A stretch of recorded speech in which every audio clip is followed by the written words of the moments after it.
You hear the thunder, people?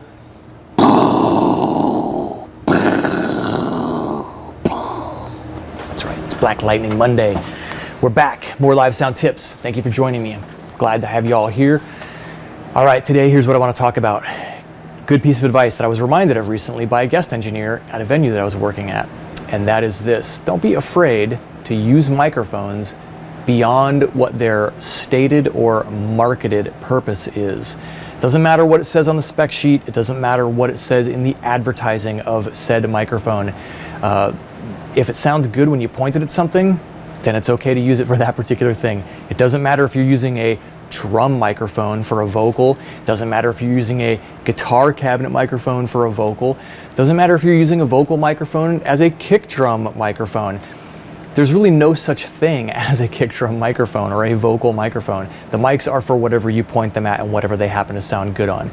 Yes, a microphone can be manufactured in such a way that the element and what they make the diaphragm out of, and the housing of the microphone, and the type of grill that they put on it, all of those things can give it a certain tone or a certain sound that is sort of pre-EQ'd for you. So you can have something that has a lot of low end and maybe a lot of like attack in a certain range, so that it sounds good on a kick drum, and it has kind of a pre-scooped out mid-range, which, you know, is something that you might already be doing on an EQ anyways. So it does a little bit of the work for you to make a certain instrument sound good, but if it sounds good on something else, that's okay.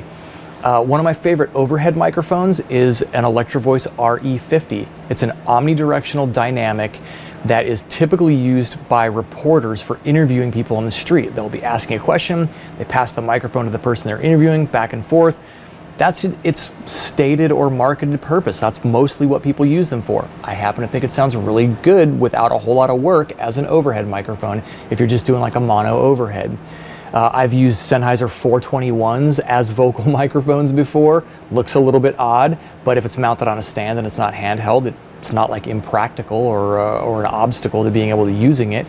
Back in the day, I had used an Electro-Voice 408, very small little egg-shaped microphone that hangs in kind of a U-shaped hanger that allows you to like pivot the thing 90 degrees.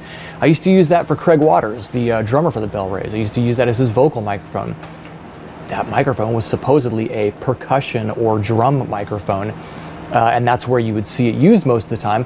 Worked great for Craig on his vocal, pretty tight pattern, didn't pick up a ton of cymbal bleed, and it was small enough that I could just boom it in right over his shoulder, turn it 90 degrees, and it didn't take up a whole lot of space, and it wasn't, you know, for when someone's moving around a lot, wasn't gonna get in their way. My buddy Pat from Rogue Wave for many years has used a Beta 56A for the same reason. It's a right angle microphone, and it's relatively small, and it's kind of unobtrusive and out of his way, and he uses that for his backing vocals. You know, an AKG C535, it's marketed as being a handheld mic for, it's a handheld condenser for vocals. That's what the marketed purpose is. Also happens to be a really good acoustic guitar microphone if you don't happen to have a pickup in an acoustic guitar. So the thing that reminded me of this was that I was doing a show recently up at the Hot Monk Tavern in Novato, and a really great fellow by the name of John Dean came in. It was the first time I met him and worked with him. And he was the touring engineer for Tim Flannery and the Lunatic Fringe was the band. And he brought in this great assortment of microphones, and he had all these choices available of all of his stuff that he uses, plus all the stuff that we had in-house. And one of the last things I noticed was that he had an SM57 was his hi-hat mic.